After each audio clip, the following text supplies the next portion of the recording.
읽게 하신 하나님 말씀은 신명기 18장 10절에서 12절 말씀입니다.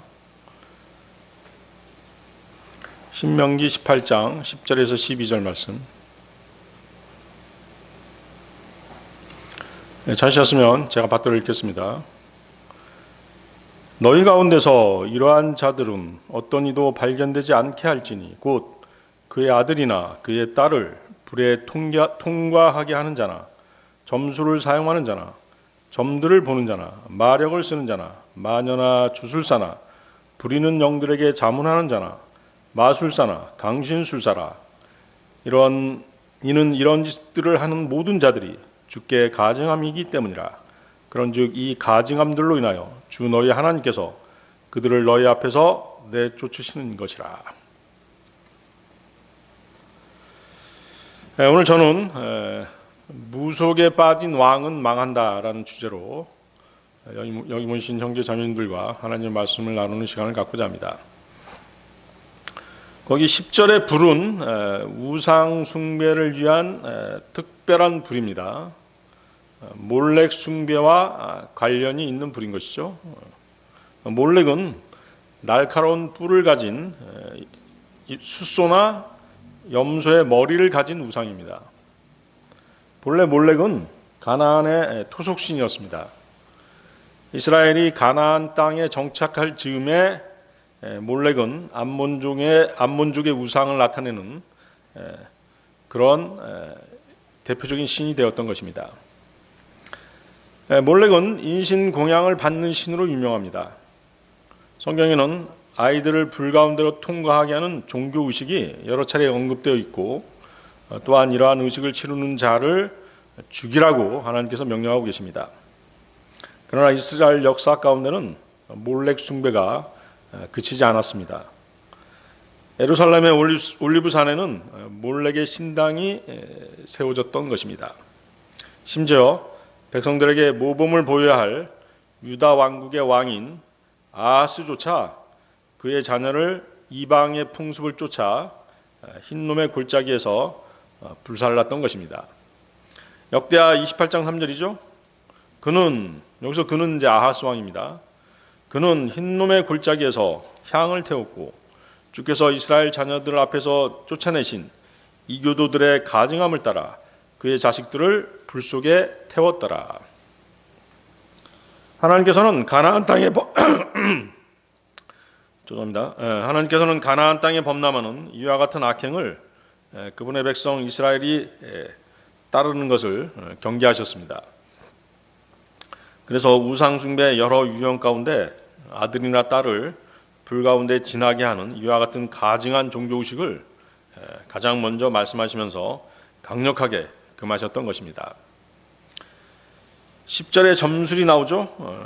고대 가나안 땅에 살던 점술가들은 화살들을 흔들거나 던져서 신의 뜻을 분별하거나 짐승을 죽이고 그 간을 살펴서 점을 치기도 했습니다. 에스겔서 21장 21절에 그런 얘기가 나오죠. 이는 바빌론 왕이 두 길들의 길머리 곧 갈림길에 섰으니 점괘를 사용하고자 함이라. 그는 자기 화살들을 빛나게 하였으니 그가 형상들에게 자문하였으며 그가 간 속을 보았도다. 그러니까 이제 화살촉을 보면 어때요? 화살촉을 이제 살상력을 높이기 위해서 이렇게 간단 말이죠. 갈아가지고 반짝반짝하게 만들어요.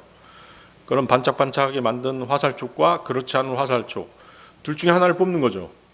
그래서 반짝반짝거리는 화살촉을 뽑게 되면 오른쪽으로, 그렇지 않은 화살촉을 뽑게 되면 왼쪽으로 가고 그런 점을 쳤던 것이에요.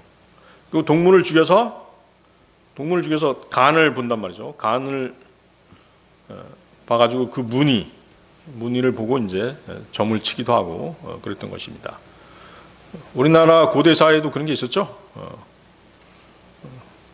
동물을 죽여서 간을 살피는 것은 물론이거니와 거북이 잡아가지고 거북이의 어떤 그 문양 그런 것들을 보고 이제 점을 치기도 하고 했던 것입니다. 거기 이제 마력을 사용하는 자가 나오죠. 마력을 쓰는 자는 요술사라고 할 수 있습니다. 그들 역시 방법과 도구의 사용에서의 차이만 있을 뿐 점수를 행한다는 의미에서는 점성술사와 같습니다. 그들은 뱀을 부려서 그 뱀의 동작을 살피면서 점을 치거나 또 표식이나 징조를 살폈던 것입니다. 또 술잔에다가 여러 액체를 부어놓고 그 액체 위에 형성된 모양을 보고 미래의 일을 점치기도 했던 것입니다. 여러분들 그 창세기 보면 어때요?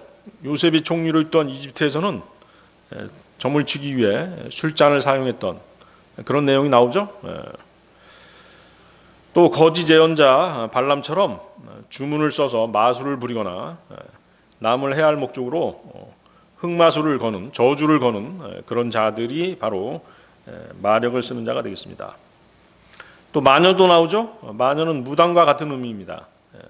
단지 마술을 목적으로 약초나 차와 같은 잘게 썬 마약 성분제를 사용해서 정신이 몽롱한 상태로 접신을 하는 그런 여자인 것입니다. 그래서 이제 앞으로 이제 이 마녀 이런 내용들이 나오면, 이런 단어가 나오면 그 마약하고 관계가 있어요. 말세에 두드러진 현상 중에 하나가 마약의 사용이죠. 11절에 그 주술사가 나오는데요. 주술사는 말 그대로 주문을 외우면서 마법을 거는 자입니다. 또 거기 부리는 영들에게 자문하는 자는 죽은 자의 영을 불러서 어떤 일에 대한 것을 알아보는 자를 가리킵니다. 다른 영이 그 사람 안에 들어가면 어떻게 돼요? 목소리가 변해서 다른 목소리로 말을 하게 되는 것입니다. 우리 주위에도 있죠. 뭐 장군 보살, 장군 보살 막 이런 거 있잖아요. 나는 뭐 이순신 장군을 뭐 섬기고 있어, 뭐 이런 보살들이 있어요. 무당들이죠. 나는 관우 장군 섬기고 있어, 뭐 이런 보살들이 있는 거예요. 자기한테 들어오는 악한 영이 있는 거예요. 그걸 마치 자기가 섬기고 있는 것처럼 그렇게 생각하는 거죠. 또 술주정뱅이들도, 알코올 중독자도 마찬가지로 악한 영이 들어갑니다. 술 마시고 나서 막 이렇게 취해가지고 뭐라 그래요? 그분이 오셨어, 이런 사람들 있잖아요. 마귀가 바로 점령하는 거예요. 그러니까 그리스도인들 보고 술 마시지 마라, 술 취하지 말라고 하시는 이유가 그거예요. 악한 영이 틈을 탄단 말이죠. 그리고 또 어떤 장례식장이라든가 이런데, 그런데 갈 때 조심해야 됩니다. 특히 어린애들 데리고 장례식장 같은 데 가고 그러면 좀 위험할 수 있어요. 아시겠어요? 악한 영이 그런 데는 많이 있거든요. 거기 이사야서 29장 4절 보면 바로 이제 그 다른 영이 들어가가지고 목소리가 변하는 그런 내용이 나오죠. 이사야서 29장 4절. 너의 목소리는 마치 땅바닥에서 나온 한 부리는 영을 지닌 자 같을 것이요. 내가 하는 말은 티끌 속에서 나와 속삭이리라. 그렇죠? 악한 영이 나와가지고 그 사람 안에 들어가는 것입니다. 우리 그리스도인들은 이제 성령님께서 계시니까 이제 우리는 방어할 수 있죠. 여러분들의 의지로 방어할 수 있습니다. 아시겠어요? 구원받은 사람들한테도 악한 영이 막 들어오려고 그래요. 여러분들의 생활이 방탕해지고 또 뭐 이상한 것들에 막 이렇게 그 집중하고 그렇게 되면, 특히 그 뭐 어린이들 같은 경우는 어때요? 아이들 같은 경우 막 그 게임 같은 거 이렇게 집중한다든가, 성인들 같은 경우 이상한 뭐 음란 영화라든가 포르노 같은 거 이런 거 집중하고 그러면 마귀가 들어오려고 한단 말이죠. 여러분들의 생활이 잘못됐을 때 마귀가 들어오려고 하는 것이에요. 아시겠어요? 그때 자기 의지로 그걸 받아들여 버리면 진짜 들어오는 거예요. 들락날락 하는 거, 그때부터 이제 들락날락 하는 거예요. 구원받은 사람도 그래서 마귀 들릴 수 있다는 게 바로 그 얘기죠. 그러니까 여러분들 안강하게 그걸 버텨야죠. 그때 막 여러분들 부르짖어야 돼요. 주님, 그러면서 막 거부해야 되는 것이에요. 그 전에 여러분들이 항상 그래서 죄를 자백하고 주님과 원만한 관계를 가져야 되는 것이죠. 그렇지 않으면 틈을 안 타죠. 항상 말씀에 깨어 있고 성령 충만한 상태로 있으면 마귀가 못 들어오는데, 생활이 방탕해지면 들어오려고 하는 것이에요. 조심해야 되는 것입니다. 자, 11절 보면 그 마술사 있죠. 마술사는 남자 무당이죠. 남자 무당을 뭐라고 그래요? 박수라고 하죠. 박수 무당. 또 강진술사가 나오죠. 강진술사. 죽은 자들을 찾아서 그들에게 묻는 자라고 할 수 있죠. 그래서 부리는 영을 지닌 자와 마술사와 같은 의미인 것이죠. 거기 10절 다시 보십시오. 이러한 자들은 어떤 이도 발견되지 않게 할지니 하나님께서 금하신 가증한 일을 행하는 자들을 절대로 용납하지 말라는 말씀입니다. 즉 본문의 명령에는 영적인 분별력을 가지고 주위에서 가증한 짓을 하는 자가 이스라엘에 아예 나오지 않도록 해야 한다는 하나님의 명령인 것입니다. 그렇지 않으면 하나님께서 가증히 여기시는 일들이 일어난 이후에 수습하기 바쁘거나 아니면 영적으로 무뎌져서 그런 가증한 일들을 행하는 자들과 무감각하게 섞여 살 수밖에 없을 것입니다. 그래서 그 마귀가 들어오는 것을 한번 허용한 사람들, 그런 사람들은 꼭 그 교회 내에서 문제를 일으킬 수 있어요. 옛날에 그래서 그 방언을 했다든가 이런 사람들은 마귀가 그 사람 안에 들어와서 어떤 그 근거지를 마련해 놓는 것이죠. 그래서 언제든지 출입할 수 있다는 것이죠. 조심해야 되는 것입니다. 그래서 방언이 위험한 것이죠. 그러니까 평소에는 뭐 똑같아요. 우리 구원받은 그리스도인들이기 때문에 똑같습니다. 똑같이 교제하는데 어느 순간 마귀가 딱 들어와서 회방 놓게 되면 확 변하는 거예요. 돌발적으로 막 변하는 거죠. 공격적으로 변하고 교회의 어떤 질서라든가 이런 것들을 막 회방하고 영적 구원에 도전하기도 하고 그런 문제를 일으키는 것이에요. 분명히 그 형제 자매가 구원받았지만 영적으로 과거에 그런 일이 있었던 사람, 방언을 했다든가 막 그런 형제 자매들은 조심해야 되는 것이죠. 계속 기도해서 내쫓아야 되는 것입니다.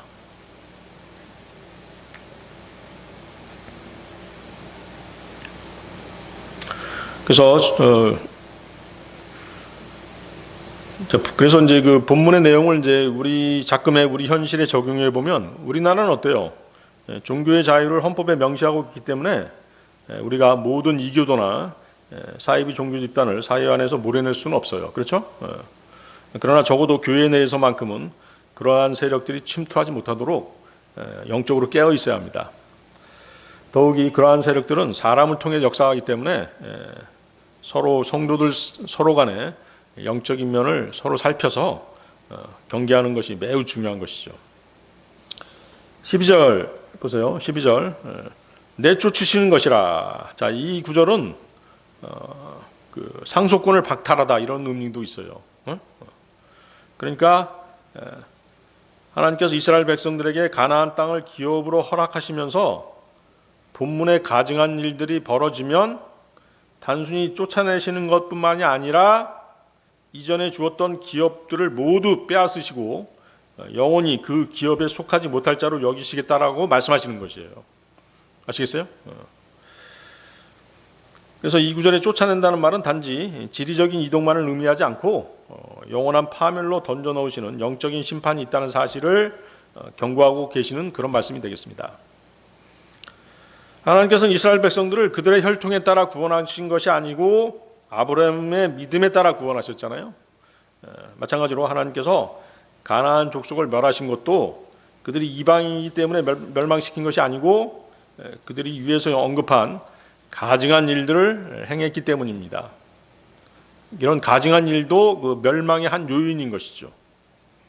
따라서 하나님에 대한 믿음을 저버리고 이방인들처럼 가증한 일을 행하는 자들은 이스라엘 혈통이라 할지라도 기업을 빼앗으시고 하나님께로부터 심판받을 수밖에 없는 것입니다. 자, 이 내용을 자금의 우리나라 상황에 우리나라 상황을 통해서 짚어보면 나라를 통치하고 경영하는 방법으로 하나님께 묻지 않고 기도도 하지 않으면서 사울왕처럼 무속에 의지하는 정치인들이 아주 많다는 것입니다. 그렇죠? 이렇게 언론사들하고 인터뷰할 때도 관상학적으로 어쩌고 저쩌고 이런 얘기를 막 스스럼 없이 하는 사람들이 있어요. 그렇죠? 그런 것들이 한 예인 것이죠. 응? 심지어 우리나라 대통령도 무속에 관계된 그런 기사들이 아주 심심치 않게 등장하잖아요. 그래서 오늘 이 시간에는 그 이스라엘의 그 사울 왕의 예를 통해서 성경이 왜 무속을 가증스럽게 여기는지와 무속에 대한 그리스도인의 자세는 어떠해야 하는지에 대해서 하나님의 말씀을 나누고자 하는 것입니다. 무속에 빠진 왕은 망한다. 첫 번째, 하나님의 말씀 밖에서 조언을 구하기 때문이다 하는 것이죠. 여러분들 사무엘상 보십시오. 사무엘상 28장 7절에서 8절 보세요. 거기 표시를 해주시기 바랍니다. 사무엘상 28장. 오늘 그 사무엘상 28장을 가지고 계속 설교를 진행할 생각입니다.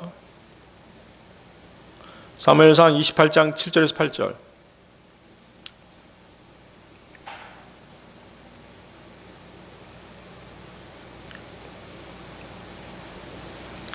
그때 사울이 그의 종들에게 말하기를 부리는 영을 지닌 여자를 나를 위해 찾으라. 이는 내가 그녀에게 가서 그녀에게 묻고자 함이라 하였더라. 그러자 그의 종들이 그에게 말하기를 보소서 어떤 부리는 영을 지닌 여자 한 명이 엔돌에 있나이다 하였더라. 그러자 사울이 스스로 변장하여 다른 의상을 입었으며 그가 자신 곁에 있는 두 남자와 함께 갔으니 그들이 밤에 그 여자에게 왔더라. 그러면서 그가 말하기를 내가 너에게 간구하노니 부리는 영으로 나에게 점을 쳐주고 내가 너에게 이름을 댈 자를 나를 위하여 위로 데려와 달라 하였더라. 자, 필리스타인 군대의 침공으로 위기에 빠진 이스라엘의 초대왕 사울은 두려움에 떨면서 하나님께 도움을 청합니다. 그러나 하나님께서는 사울의 요청에 응답하지 않으셨습니다. 그 얘기가 바로 위에 나오죠. 28장 5절 6절 보십시오. 사무엘상 28장 5절 6절. 그리고 사울이 필리스타인들의 군대를 보았을 때 그가 무서워하니 그의 마음이 대단히 떨렸더라. 그리하여 사울이 주께 여쭈었을 때 주께서는 그에게 꿈들로도 우림으로도 예언자들로도 대답하지 아니하셨더라. 왜 하나님께서 사울의 기도에 응답하지 않으셨을까요? 사울의 범죄 때문이죠. 사울의 범죄 때문입니다. 거기 우림이 나오는데요. 우림하고 또 뭐가 있었어요? 둠밈이 있죠. 우림과 둠밈. 우림은 빛이란 뜻이고 둠밈은 완전함이란 뜻이죠. 그래서 이스라엘 대제사장이 흉패 안에 이거 우림하고 둠밈을 이렇게 보관하는 것이에요. 흉패 안에다가 주사위와 같은 그런 형태거든요. 그래서 어때요? 하나님의 뜻을 묻는 데 사용했던 것이죠. 그래서 우림과 둠밈은 완전한 빛, 즉 하나님의 완전한 계시를 의미한다라고 볼 수 있습니다. 대제사장은 우림과 둠밈을 통해서 하나님의 뜻을 묻고 예와 아니오로 답변을 들었던 것입니다. 자, 하나님께서 사울에게 어떠한 대답도 하지 않으신 이유가 무엇이겠습니까? 사울에게 다가온 두려움과 하나님께서 응답하지 않으신 근본 원인은 다름이 아니라 그의 마음이 전능하신 하나님을 떠난 데 있습니다. 사울은 예언자 사무엘이 살아있을 때부터 마음이 점차로 하나님께로부터 멀어져 갔던 것입니다. 왕이 되고 나서 그렇게 했던 것이에요. 높아져 버린 것이죠. 교만해져 버린 것이에요. 왕이 되기 전에는 굉장히 겸손했었죠. 자, 그는 어떤 일을 했습니까? 그는 제사장 자격도 없이 스스로 제사를 드려 율법을 범했고 하나님께 드리는 제사를 형식적인 것으로 만들어 버렸던 것입니다. 또한 그는 아말렉을 진멸하라는 하나님의 명령을 어기고 아말렉 왕과 좋은 가축들을 살려두는 불순종의 죄를 범했던 것입니다. 급기야 사울은 하나님께서 기름을 부어서 세우신 다윗을 여러 차례에 걸쳐 죽이고자 했던 것입니다. 사무엘상 15장 22절 23절입니다.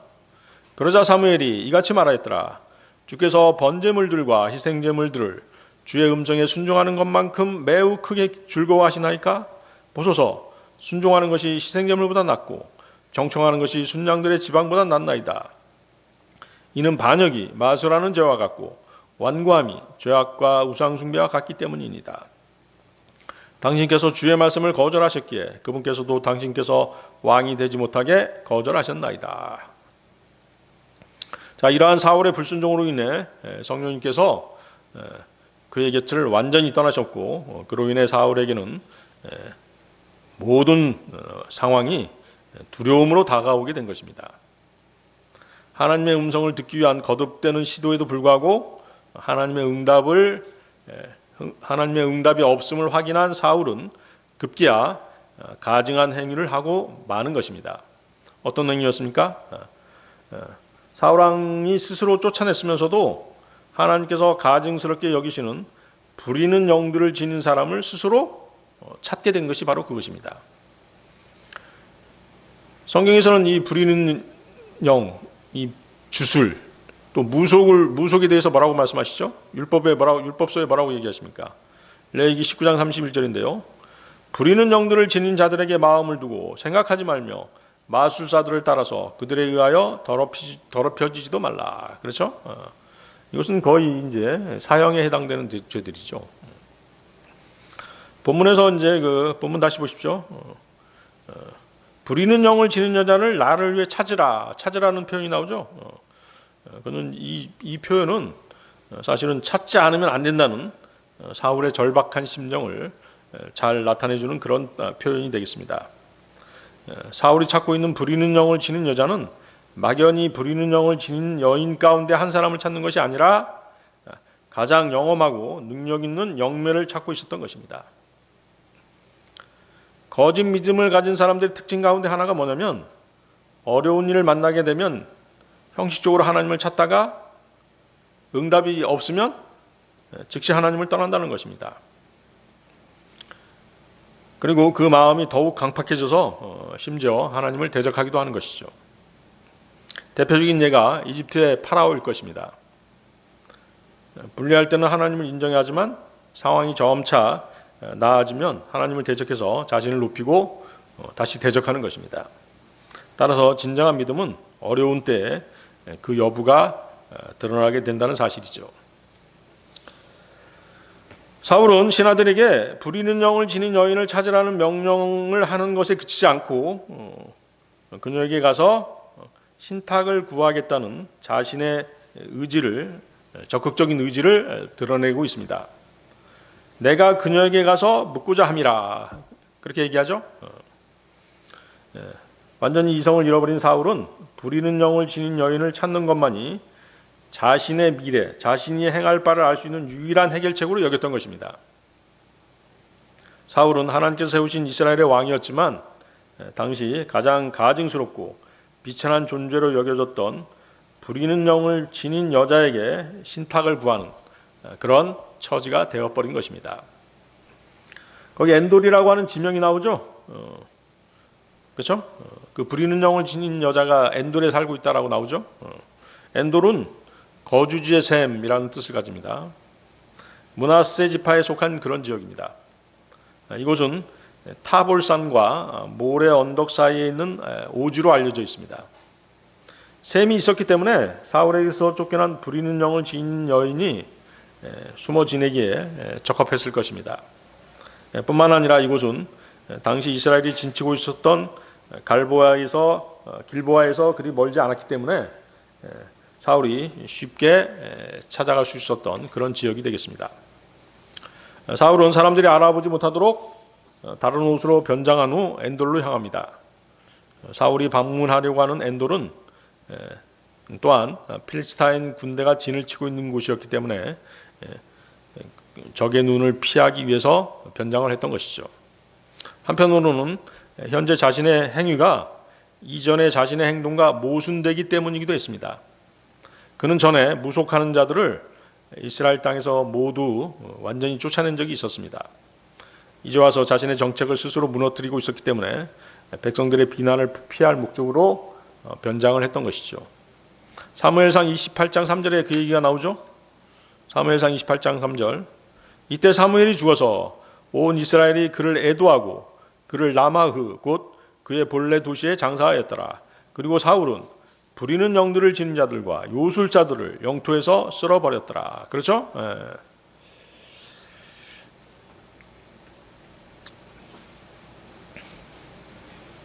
사울은 많은 사람들 데리고 가지 않고 단 2사람만 데리고 부리는 영을 지닌 여인에게 찾아갔습니다.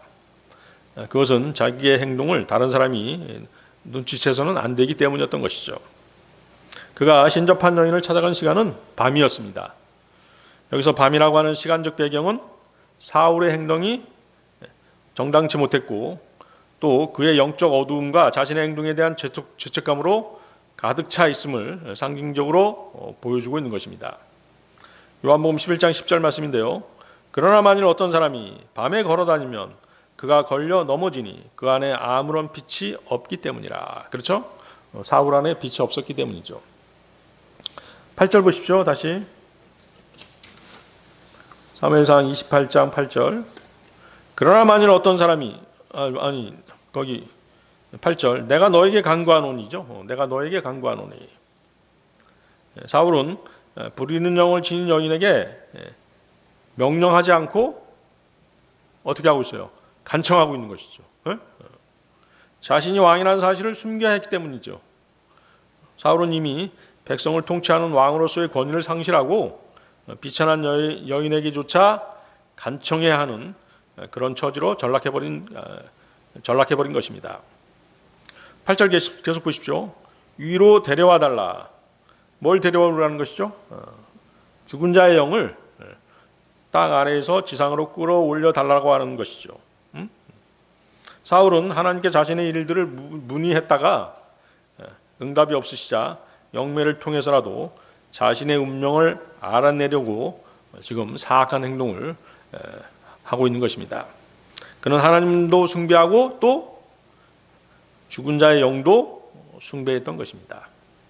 야고보서 1장 8절에 어떤 말씀이 있습니까? 이중적인 생각을 품은 사람은 그의 모든 길에서 불안정하니라. 그렇죠? 사울은 굉장히 불안정한 상태에 있는 것이죠. 무속에 빠진 왕은 망한다. 두 번째, 영적 기만. 자, 여러분들 사무엘상 28장 9절에서 12절 보십시오. 사무엘상 28장 9절에서 12절. 이에 그 여자가 그에게 말하기를 보라 너는 사울이 행한 것을 아나니 곧 그가 부리는 영들을 지닌 자들과 요술사들을 이 지역에서 근절한 것이라. 그렇다면 어찌 너는 나의 생명에 올문을 놓아 나를 죽게 하려느냐 하였더라. 그러자 사울이 그녀에게 줄을 두고 맹세하여 말하기를 주께서 살아계심을 두고 맹세하노니 이것으로 인하여 너에게 어떤 처벌도 내려지지 아니하리라 하였더라. 그때 그 여자가 말하기를 내가 너에게 누구를 위로 데려오랴 하였더라. 그러자 그가 말하기를 사무엘을 나에게 위로 데려오라 하였더라. 이윽고 그 여자가 사무엘을 보았을 때 그녀가 큰 목소리로 부르짖었으니 그 여자가 사울에게 일러 말하기를 어찌하여 당신께서는 저를 속이셨나이까 이는 당신께서 사울이시기 때문이니이다 하였더라. 거기 9절 보십시오. 어찌 너는 나의 생명에 올문을 놓아 나를 죽게 하려느냐. 부리는 영을 지닌 여인은 한밤중에 자신을 찾아온 사람들이 자신을 죽이기 위해 사울왕이 파견한 것으로 생각하고 몹시 경계하고 있는 것이죠. 엔돌의 여인은 자기가 만약 그들의 요구대로 죽은 영을 불러 올린다면 그들이 그 사실을 사울에게 고해서 자신을 죽일 것이라고 생각한 것입니다. 이러한 여인의 말은 과거 부리는 영들을 지닌 자들과 요술사들에 대한 사울의 탄압이 매우 엄중했었음을 알 수 있는 대목인 것입니다. 그러나 지금 사울은 오히려 자진해서 부리는 영을 지닌 여인을 찾아 도움을 구함으로써 모순된 행동을 보이고 있는 것이죠. 그렇죠? 한편 엔돌의 여인은 방문객이 누구인지 바로 알아보지 못한 것으로 보아서 신통력이 그리 좋지 않았던 것이죠. 신통력 있는 그런 여인은 아니었던 것이죠. 10절 보십시오. 주께서 살아계심을 두고 맹세하노니. 사울은 하나님의 이름을 걸고 맹세했습니다. 사울의 이 맹세는 어떤 경우에도 여인을 처벌하지 않겠다는 강력한 의지를 나타낸 것입니다. 그러나 사실 율법에는 하나님의 이름을 걸고 거짓 맹세하는 것은 엄격히 금지되어 있습니다. 레위기 19장 12절이죠. 그리고 너희는 내 이름으로 거짓되이 맹세하지 말지니 너는 너희 하나님의 이름을 욕되게 하지도 말지니라. 나는 주로다. 그렇죠? 맹세를 했어라도 사울은 여인을 안심시키고 사무엘의 영과 만나려고 했던 것입니다. 그러나 하나님께 이미 버림받은 사울이 하나님께서 가증스럽게 여기시는 부리는 영을 지닌 여인 앞에서, 그것도 율법을 거스르는 행위를 하기 위해 하나님의 이름을 걸고 맹세한다는 것 자체가 크게 모순된 일이고, 거룩한 하나님의 이름을 모독하는 범죄 행위였던 것입니다. 10절 계속 보십시오. 너에게 어떤 체벌도 내려지지 아니하리라. 사울의 이러한 장담은 자신이 엔돌의 여인의 생명에 대해 책임질 위치에 있는 이스라엘의 왕이라는 것을 은연중에 드러내고 있는 것이죠. 여인을 처벌할 것인지 아닌지는 그것을 결정할 그러한 권한을 가지고 있는 사람은 왕밖에 없습니다. 그렇죠? 그럼에도 불구하고 엔돌의 여인은 그때까지도 사울의 정체를 파악하지 못하고 있습니다. 그렇죠?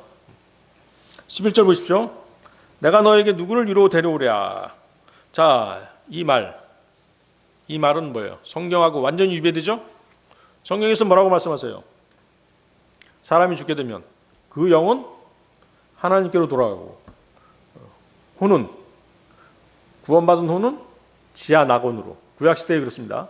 지하 낙원으로, 구원받지 못한 혼은 지하 지옥으로 그렇게 가게 돼 있죠. 그러니까 여기서 엔돌의 여인이 내가 너에게 누구를 이로 데려오라 라고 하는 것은 뭐예요? 완전히 비성경적인 내용인 것이죠.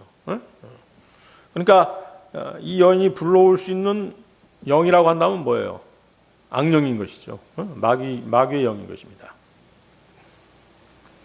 시편 86편 13절입니다. 이는 저를 향한 당신의 자비가 위대하시기 때문이다. 그런즉 당신께서는 가장 낮은 지옥에서 저의 혼을 구출하셨나이다. 지옥에서 자기 혼을 구출했다라고 이렇게 표현하고 있잖아요. 전도서 12장 7절. 그때의 진토는 전에 있던 대로 땅으로 되돌아가며 영은 그것을 주신 하나님께로 되돌아가리라. 그렇죠? 영은 하나님께로 다시, 사람의 영은 하나님께로 다시 돌아가는 것입니다. 하나님께서 회수해 가시는 것이죠. 영은 하나님의 호흡이거든요. 거둬들이시는 것입니다. 하나님께서. 이러한 성경 말씀을 통해 엔돌의 여인은 악한 마귀의 영에 사로잡혀서 사람들을 미혹하기 위해 초원수를 행하고 있음을 분명히 알 수 있는 것입니다. 그러니까 어떤 영이 그 엔돌의 여인을 장악하고 있었던 것이죠. 그 여인이 영을 부리는 것이 아니라 마귀의 영에게 장악되어 있는 것이에요. 사실은. 그래서 사울은 여인에게 즉시 사무엘을 불러 올려줄 것을 요청합니다. 사울은 이미 꿈, 우림, 예언자들을 통해 하나님의 뜻을 알고자 했지만 실패했죠. 이러한 거듭된 실패를 경험한 후 사울은 비로소 진실한 예언자인 사무엘의 소중함을 깨달았던 것입니다.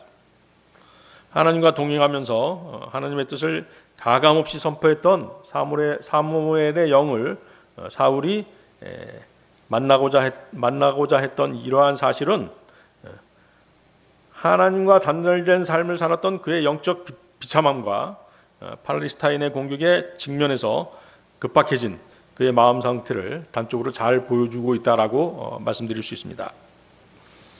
그런데 거기 그 12절 자세히 보세요. 12절을 자세히 보면 어떤 얘기가 나옵니까?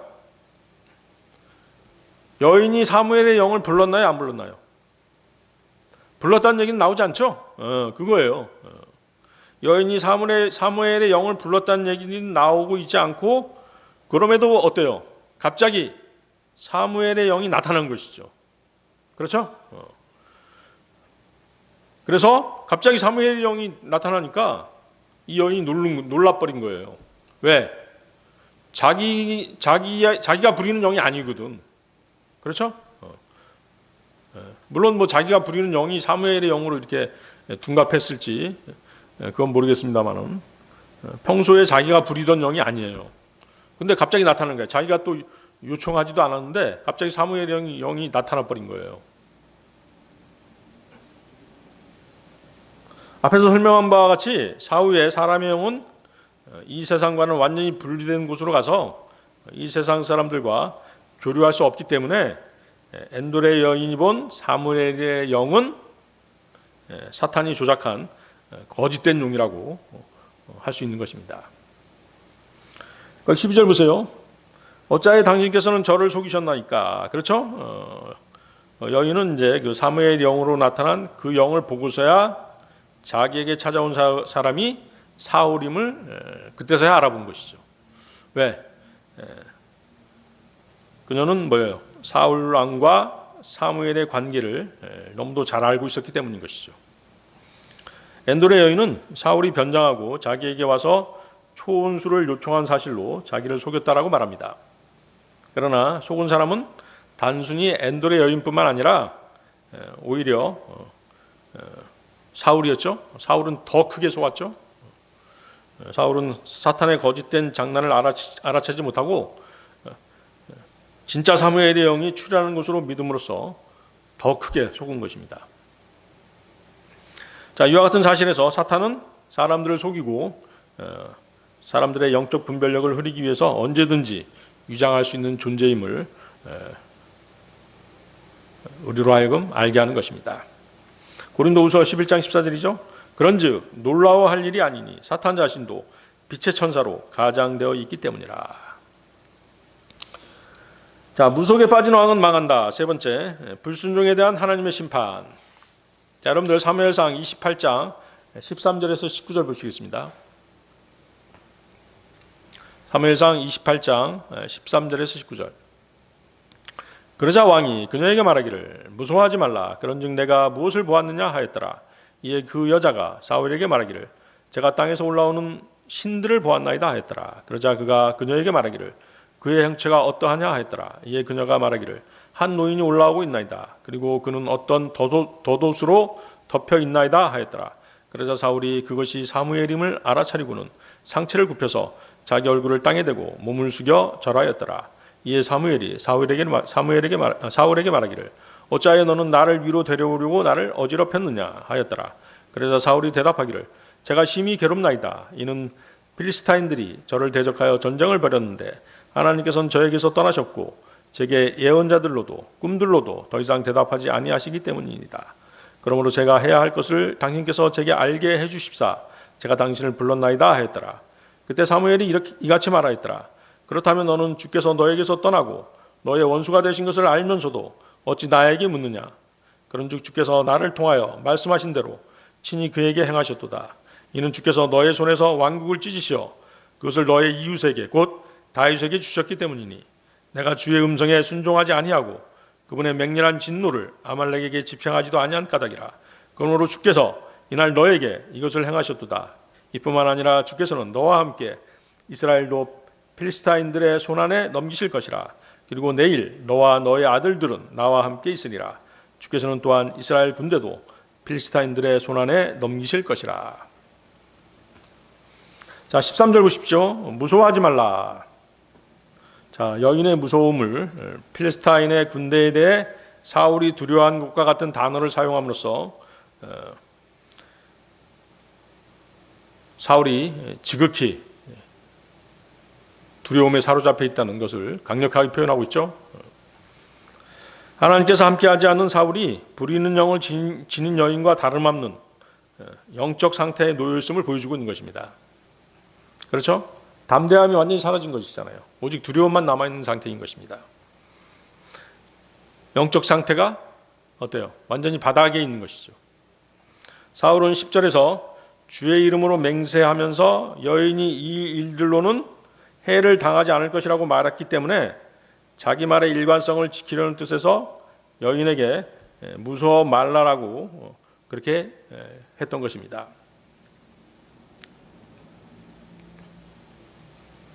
그러나 사울은 그녀에게서 진정으로 두려움을 몰아낼 수도 없었으며 진정한 마음의 평안도 줄 수 없는 그런 상태에 있었던 것입니다.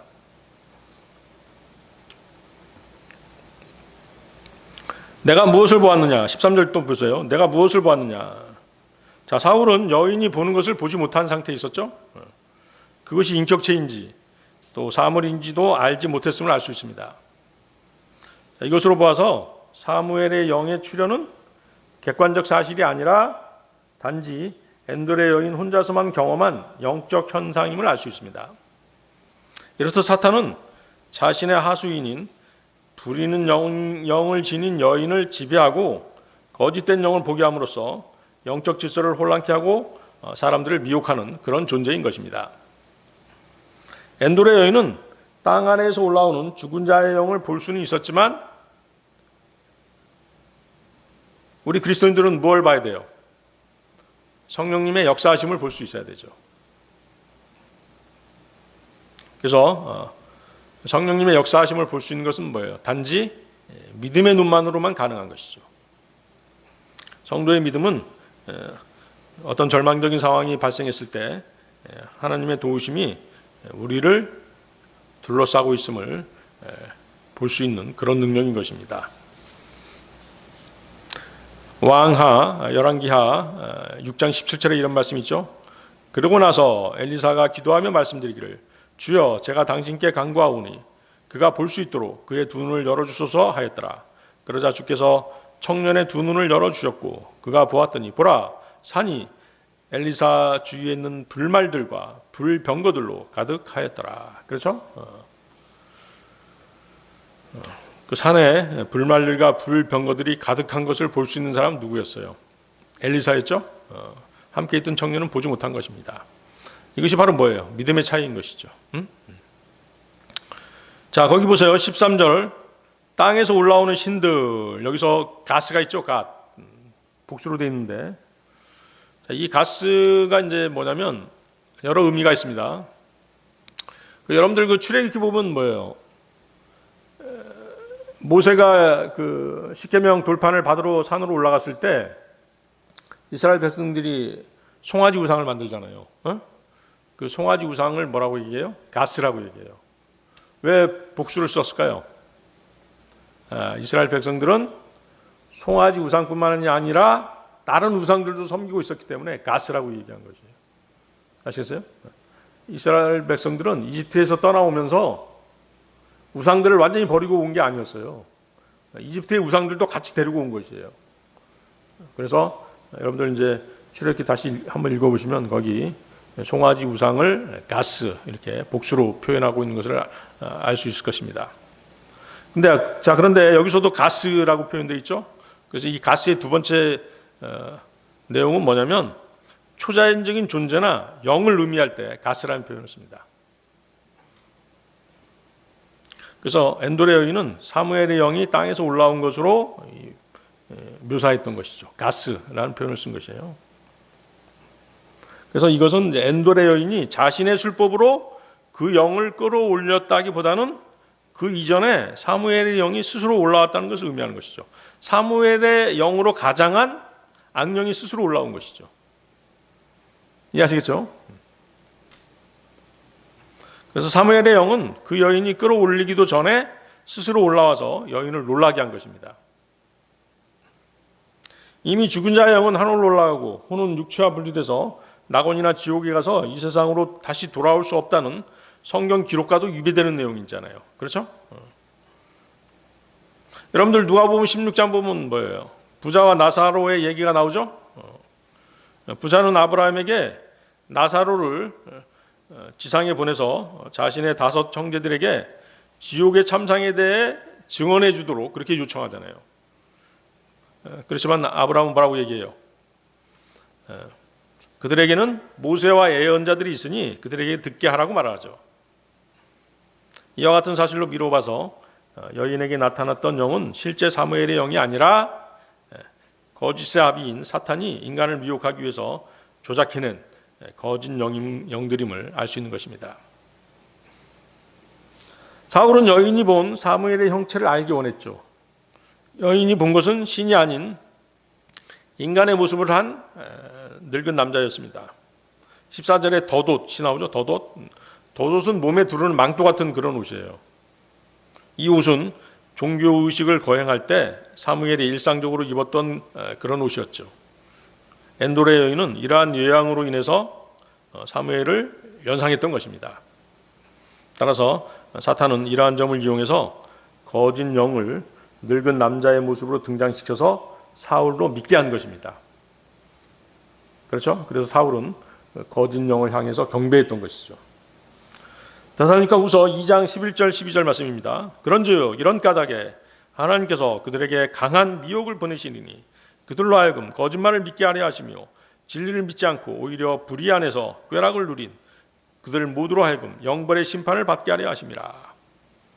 엔돌의 여인도 그렇고 사울도 그렇고 지금 완전히 미혹된 거잖아요. 그렇다고 한다면 사울이나 엔돌의 여인 모두 뭐예요? 뭐가 기다리고 있는 대상들이에요? 영벌의 심판이 기다리고 있는 그런 대상들인 것이죠.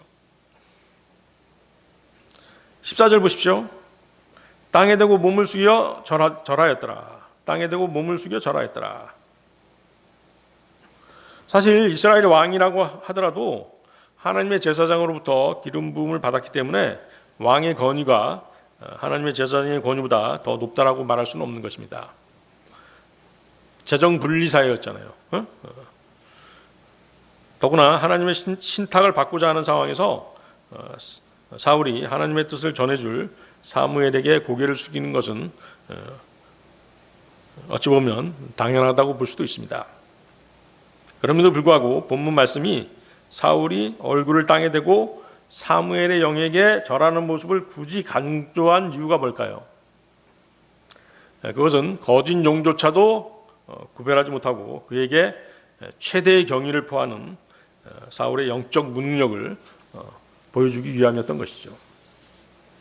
자, 15절에서 거짓 영은 사울이 자신을 불렀다라고 주장하죠. 그렇죠? 실제로 거짓 영은 자신이 올라온 1차적인 책임이 사울에게 있음을 정확히 알고 있었던 것입니다. 15절, 하나님께서는 저에게서 떠나셨고, 사울에게 있어서 가장 심각한 문제는 하나님이 그를 떠남으로써 통치자로서의 자격을 완전히 상실한 것입니다. 그는 이것을 깨닫지 못하고 눈앞에 닥친 필리스타인의 침략을 가장 큰 문제로 언급했던 것이죠. 뿐만 아니라 그는 하나님이 떠난 것 자체를 큰 문제로 생각하기보다는 오히려 그 결과로 나타난 하나님의 응답하시지 않으심을 더욱 답답해하고 있는 것입니다. 근본 문제는 뒤로 하고 표면적으로 나타난 현상에만 눈을 돌리고 있는 사울은 이미 바른 판단 능력조차 상실한 것으로 그렇게 보여졌던 것입니다. 사실 하나님의 형상대로 창조된 인간에게 있어서 가장 큰 축복은 뭐겠어요? 하나님이 함께 하시는 것이죠. 반대로 가장 큰 불행이자 고통은 하나님께서 떠나시는 것입니다. 사울의 경우가 그랬고 또 삼손의 경우가 그랬죠. 지금 신약 그리스도는 어때요? 한번 성령님께서 오시면 떠나시지 않으시죠?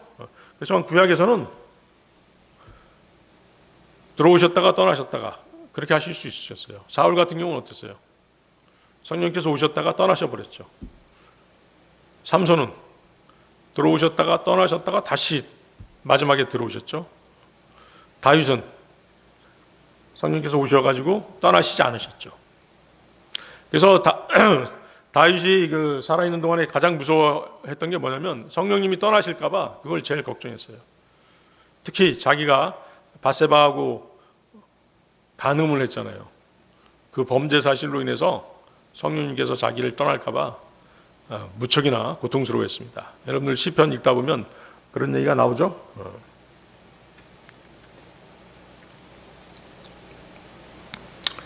자, 사무엘로 나타난 거짓 영은 사탄이 배후에서 조종하기 때문에 인간보다 더 뛰어난 통찰력을 지니고 있는 것입니다. 거짓 영은 16절에서 사울의 절망적인 상태를 그대로 지적하고 있죠. 하나님께서 사울을 떠났다는 것은 사울에게 발생한 모든 비극적인 일의 근본 원인이었던 것입니다. 떠나신 것뿐만 아니라 16절에서 너의 원수가 되셨다라고 말하죠. 우리가 알아야 할 것은 하나님과의 관계에 있어서 그분과 동행하든지 떠나든지 둘 가운데 하나의 선택만 있을 뿐이라는 것이죠. 중간지대는 없는 것입니다. 그 결과 그는 하나님의 친구가 되든지 아니면 하나님의 원수가 되는 것입니다. 자, 17절과 19절은 사울이 맞닥뜨리게 될 비극적인 상황에 대한 예언이죠. 18절은 그런 비극적인 상황이 발생하게 된 원인이 다시 언급되고 있습니다. 이렇듯 사무엘의 형체를 입고 나타난 사탄의 영은 자신의 정체를 숨기기 위해서 하나님의 말씀을 언제든지 사용할 수 있는 그런 존재라는 것입니다. 이렇듯 사탄은 성경도 알고 그 말씀들을 인용하지만 그 말씀을 믿지는 않는다는 것이죠. 그렇죠? 마귀들도 하나님의 말씀을 알아요. 믿고 떨어요. 하나님 말씀을 듣고 떨어요. 그렇지만 믿지는 않는다는 것이죠. 아시죠?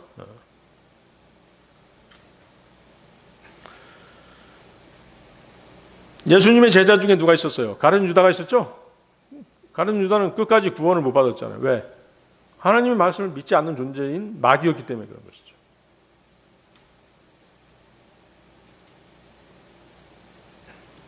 자, 19절에서는 사울의 불순종으로 인해 사울과 이스라엘이 패할 것과 전쟁에서 패할 것을 말씀하고 계시죠. 또 사울 및 그의 아들들이 죽게 될 것이 예언되고 있습니다. 이로써 사울은 자신이 알고자 했던 전쟁의 결과를 알게 되었으나 그 내용은 실로 충격적인 내용이었던 것입니다. 이러한 비극의 근본 원인은 결국 사울이 하나님의 목소리에 불순종했기 때문인 것입니다. 사울이 아말렉을 완전히 진멸하지 않음으로써 하나님의 분노를 촉발시켰고, 이러한 불순종의 순간부터 사울의 폐위와 죽음이 결정되었던 것입니다. 자, 아말렉이 상징하는 것은 뭐라고 얘기했죠? 육신이라고 그랬잖아요. 여러분들이 그래서 항상 어느 순간에 가서 육신과의 싸움에서 이겨야 된다는 것이에요. 계속 패하게 되면 하나님께서 그 사람과 교제를 단절하시는 것입니다. 아시겠어요? 구원받은 건 잃어버리지 않겠지만 더 이상 하나님께서 그 사람과 교제하지 않으시는 것이에요. 그래서 어떤 육신적인 것들, 육신을 통해서 나타나는 그런 계속되는 죄들, 그런 것을 반드시 여러분들을 끊어야 되는 것입니다. 어느 순간엔 다 끊어야 돼요. 그걸 묵은 누룩이라고 하잖아요. 묵은 누룩. 쉽게 에워싸는 죄들, 그걸 걷어내야 된다니까요. 그래야지 정상적인 그리스도인의 생활을 할 수 있는 것입니다. 모든 죄는 뭐예요? 육신을 타고 나타나는 것이에요. 그래서 우리 육신을 신뢰하지 말라는 게 바로 그거죠.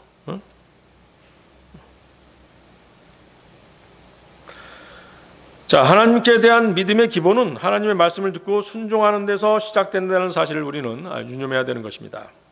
하나님의 말씀을 즐겨 듣지도 아니하고 순종하지도 않는다는 것은 하나님을 절대 주권자로 인정하지 않는다는 뜻입니다. 우리가 하나님을 아버지라고 부르는 자녀라면 그분의 목소리를 즐겨 듣고 그분의 영으로 인도받는 것이 마땅한 것입니다. 로마서 8장 13, 14절이죠. 이는 만일 너희가 육신을 따라 산다면 너희는 죽을 것이기 때문이라. 그러나 만일 너희가 성령을 통하여 몸의 행실들을 죽이면 너희는 살리라. 이는 하나님의 영에 의하여 인도를 받는 자들은 모두 하나님의 아들들이기 때문이라. 그렇죠? 19절 보세요. 19절. 주께서는 너와 함께 이스라엘도 필리스타인들의 손안에 넘기실 것이라. 사울의 범죄로 인해서 전체 이스라엘까지 그 형벌을 담당해야 하는 상황에 놓이게 된 것을 말합니다. 이스라엘 왕 사울의 범죄는 이스라엘 전체를 타락시키는 결과를 가져왔고 결국 사울과 더불어 이스라엘 온 백성도 하나님의 심판에서 자유로울 수 없었던 것입니다. 자, 우리나라에서 보세요. 윤석열 대통령과 김건희 여사에 대한 무속에 대한 얘기가 계속 나오잖아요. 그러니까 그것을 듣는 사람들이 어때요? 대통령하고 대통령 영부인도 무속에 심취하는데 일반 국민인 우리들도 무속할 수 있지 않아? 이렇게 생각하는 거라니까요. 모범을 보여야 될 사람들이 모범을 보이지 못하면 일반 백성들도 따라서 하는 것이라고요. 아시겠어요? 또 하나님께서 이스라엘과 사울을 동시에 이렇게 멸망시킨 이유가 뭐예요? 이스라엘이 전쟁에서 패하게 하신 이유가 뭐예요? 이스라엘이 누구를 원했어요? 하나님을 버리고 왕을 원했잖아요. 그렇죠? 하나님께서 나를 버린 것이다. 왕을 선택하려고 하자, 이스라엘이 왕을 선택하려고 하자 나를 버린 것이다라고 그렇게 말씀하셨잖아요. 그러면서 너희가 왕을 선택하게 되면 이러이러한 폐해가 있을 것이다라고 또 알려줬어요. 알려줬음에도 불구하고 어때요? 우리는 왕이 필요합니다. 그러면서 왕을 쫓은 거잖아요. 그거에 대한 정확한 심판인 것이죠. 자, 19절 보십시오. 계속해서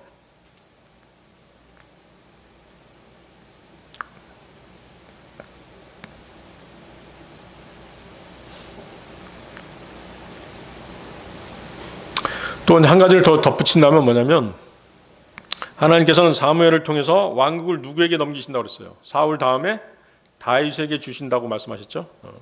그렇기 때문에 이스라엘의 패배는 사울의 통치를 끝내는 그런 과정의 일부였던 것이죠. 자, 19절 보겠습니다. 너와 너의 아들들은 나와 함께 있으리라. 이건 무슨 얘기예요? 그 마귀의 영은 내일 사울과 사울의 아들들이 자신과 같은 운명, 지하 세계에 가 있게 될 것이라고 그렇게 얘기하고 있는 것이죠. 자, 지하 세계에는 뭐가 있죠? 구약에서의 지하 세계에는 뭐가 있어요? 지금의 지하 세계에는 뭐가 있습니까? 지옥이 있죠.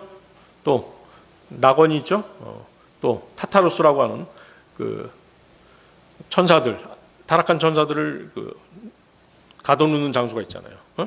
그러니까 지하 세계로 가게 된다. 죽을 것이다. 죽게 돼서 지하 세계로 갈 것이다. 지금 그렇게 얘기하고 있는 것이죠. 그래서 나와 함께 있으리라고 하는 말을 하나님께서 하셨다면 사울에게 있어 그보다 더 큰 기쁨이자 영광은 없었을 것이에요. 그러나 그 말을 하나님이 아닌 사탄의 영이 했기 때문에 사울에게 그 말은 그야말로 크나큰 비극이었던 것이죠. 그래서 이 예언은 다음 날 블레셋과의 전투에서 필스타인과의 전투에서 사울은 물론 그의 세 아들 요나단, 아미나답, 말기수아가 전사함으로써 그대로 이루어졌던 것입니다. 그때 사울도 죽었죠. 사울도 상처를 입었고 결국은 자살하게 되죠. 실로 인간은 이 세상에서나 사후의 세상에서나 하나님 아니면 사탄과 함께 살아갈 수밖에 없는 것이에요. 그러니까 하나님 편에 설 것이냐 사탄의 편에 설 것이냐 그건 여러분들의 결정에 달려있는 것이잖아요. 이 땅에서 사탄의 영을 쫓아 살아간다면 사탄과 함께 지옥에 떨어져서 가장 비참한 삶을 살 수밖에 없을 것입니다. 영벌의 삶을 사는 것이죠. 그러나 내가 세상 끝까지라도 언제나 너희와 함께 있으라는 주 예수님의 약속을 붙잡고 하나님의 자녀로서 살아간다면 천국에서도 하나님의 영광 가운데 우리는 살아가게 될 것입니다. 무속에 빠진 나라는 망한다. 마지막 네 번째, 하나님을 거부한 결과. 자, 여러분들 사무엘상 28장 20절 보세요.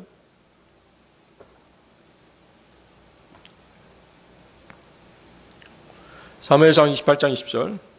그때 사울이 즉각 땅에 완전히 쓰러졌으니 사무엘의 말들 때문에 심히 무서워하였더라. 그런즉 그에게 힘이 하나도 없었으니 이는 그가 그날 온 낮에도 온 밤에도 빵을 전혀 먹지 아니하였기 때문이라.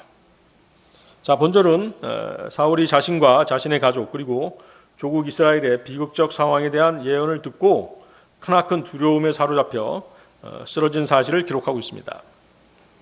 이는 비극적인 예언으로 인한 충격과 금식으로 인한 기력의 쇠잔함 때문이었습니다.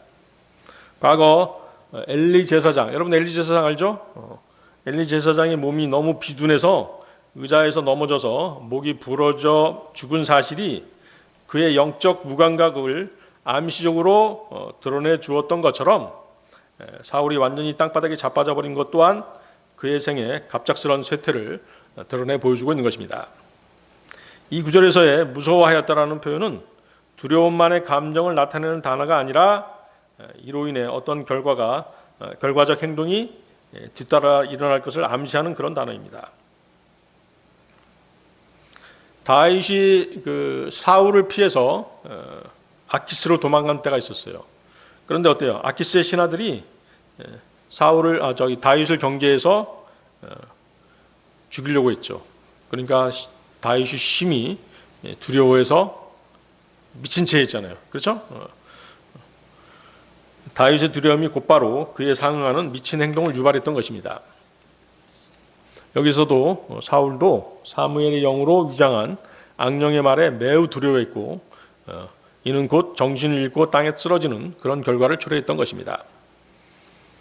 사울은 사무엘의 영을 만나서 복되고 좋은 예언을 듣기를 원했습니다. 그러나 기도와 달리 그가 들은 것은 이스라엘의 패전과 자신의 가문의 몰락이었던 것이죠. 그 순간 사울은 정신적 타격을 입었고 그 자리에서 쓰러지고 말았던 것입니다. 사울의 기력이 다하였다는 것은 그의 육체적 상태만 지적하는 것이 아니라 그의 영적인 침체 그리고 그의 운명의 쇠락을 함께 암시하는 표현이라고 할 수 있습니다. 그는 이제 더 육체적으로나 영적으로 더 이상 일어날래야 일어날 수 없는 총체적 위기상에 빠져버린 것이죠. 사울은 육체적인 피곤뿐만 아니라 정신적, 영적인 공고함으로 엎어져 버린 것입니다. 그는 실로 자신이 뿌린 대로 거두고 만 것입니다. 갈라디아서 6장 7절 8절 말씀이죠. 속지 말라. 하나님께서는 농락당하지 아니하시느니라. 이는 사람이 무엇을 뿌리든 그가 그것 또한 거둘 것이기 때문이라. 이는 자신의 육신에 뿌리는 자는 육신으로부터 썩는 것을 거두기 때문이라. 그러나 성령께 뿌리는 자는 성령께로부터 영원한 생명을 거두리라. 무속에 뿌리는 사람은 어떻게 되겠어요? 무속에 뿌리는 사람들. 그렇죠. 거짓 영이 그 사람을 장악해 버리는 것이에요. 응? 그렇겠죠? 이사야서 47장 13, 14절입니다. 이사야서 47장 13, 14절. 너는 너의 많은 계책들로 지쳐있도다. 이제 점성술사들과 별 점쟁이들과 달마다 예언하는 자들로 하여금 일어서게 하고 너의 위에 임할 이러한 것들로부터 너를 구원하게 하라. 보라, 그들은 구루터기 같이 되리니 불이 그들을 태우리라. 그들은 그 불꽃의 능력으로부터 스스로를 구출하지 못하리라. 거기에는 따뜻하게 할 만한 숯 하나 없을 것이요 그 앞에 앉아 있을 만한 불도 없으리라. 그렇죠? 점성술사라든가 별점 치는 사람들, 달을 보고 예언하는 사람들, 이런 무속하는 사람들에게는 자기 자신조차 구원하지 못한다는 것이죠. 자, 오늘 설교의 결론입니다. 지금의 우리나라 상황이 매우 혼란스럽죠? 이 모든 것은 대통령뿐만 아니라 정치인들 모두의 잘못입니다. 가장 큰 책임은 무엇보다 최고 통치자인 대통령에게 있다고 해야 할 것입니다. 저는 지금의 우리나라에서 벌어지는 사태들과 대통령의 행동을 보면서 사울왕이 오버랩되었습니다. 과거 윤 대통령은 자신이 중학교 때 하나님의 말씀에 감동돼서 목사가 되고자 결심했던 때가 있었다라고 얘기했었습니다. 윤 대통령이 구원을 받았는지 못 받았는지는 알 수 없습니다. 그러나 대통령 출마 선언 후 지금까지의 행보를 보면 전혀 그리스도인의 향기가 풍기지 않습니다. 오히려 무속에 심취한 사람처럼 보입니다. 대통령 후보 시절 손바닥에 왕자를 새기고 나온다든가 녹취록 가운데에는 영부인에게 닥쳐올 상황이 어떻게 전개될 것인지를 무속인에게 물어보라는 그런 얘기들을 종합해 보면 지금의 윤 대통령은 전혀 구원받지 않은 사람처럼 보이는 것입니다. 윤 대통령의 나라를 사랑하는 마음과 자유민주주의에 기초한 정치 방향은 분명 옳은 것입니다. 좌파 주체사상을 신봉하는 자들을 배척하고 북한, 중국, 러시아의 공산당 세력들과 거리를 두는 것도 아주 잘하는 것입니다. 그러나 정작 자신의 정치 행보와 사생활을 보면 대단히 미신적이고 무속적입니다. 저는 그 영향을 영부인에게서 받았다라고 생각하고 있습니다. 오늘 설교에서 보다시피 저는 윤 대통령 이꼬르 사울, 부리는 영을 지닌 여인 영부인으로 치환해서 작금의 상황이 오버랩되는 것입니다. 모든 보수 우파의 그리스도인들과 목사들이 대통령과 나라를 위해 기도하자고 하고 있고 실제로 우리도 그렇게 기도하고 있습니다. 그러나 정작 중요한 것은 윤 대통령의 마음인 것이죠. 윤 대통령이 기독교 인사들에게 자신을 위해 기도해달라고 요청했다는 기사를 저는 보았습니다. 그러나 그 전에 대통령이 먼저 하나님 앞에 무릎을 꿇어야 되는 것입니다. 자신이 하나님께로부터 돌아서서 무속을 통해 악한 영들과 교제했던 모든 사악한 마음을 돌이켜서 회개하고 다시 하나님의 말씀을 기준으로 살아가게 해달라는 뼈저린 그런 기도가 필요한 때입니다. 그렇지 않으면 윤 대통령의 미래를 장담할 수가 없을 것입니다. 자비로우시고 은혜로우신 하나님께서는 자기 백성 이스라엘을 불쌍히 여기셔서 사울의 사후에 다윗이라는 위대한 왕을 주셨습니다. 작금의 위기에 처한 나라를 구하고 이 나라를 공산 좌파 세력으로부터 구하는 모든 권세 또한 하나님께로부터 나옵니다. 윤 대통령 스스로 무속에 빠졌던 과거를 하나님께 통회하는 마음으로 회개하지 않으면 그의 정치 생명은 끝나고 말 것입니다. 그러면 우리는 지금의 좌파 공산주의자들로부터 이 나라를 구할 다윗과 같은 신실한 지도자를 놓고 다시금 기도할 수밖에 없는 것입니다. 이사야서 8장 19, 20절 말씀을 읽고 오늘 설교를 마치도록 하겠습니다. 이사야서 8장 19, 20절.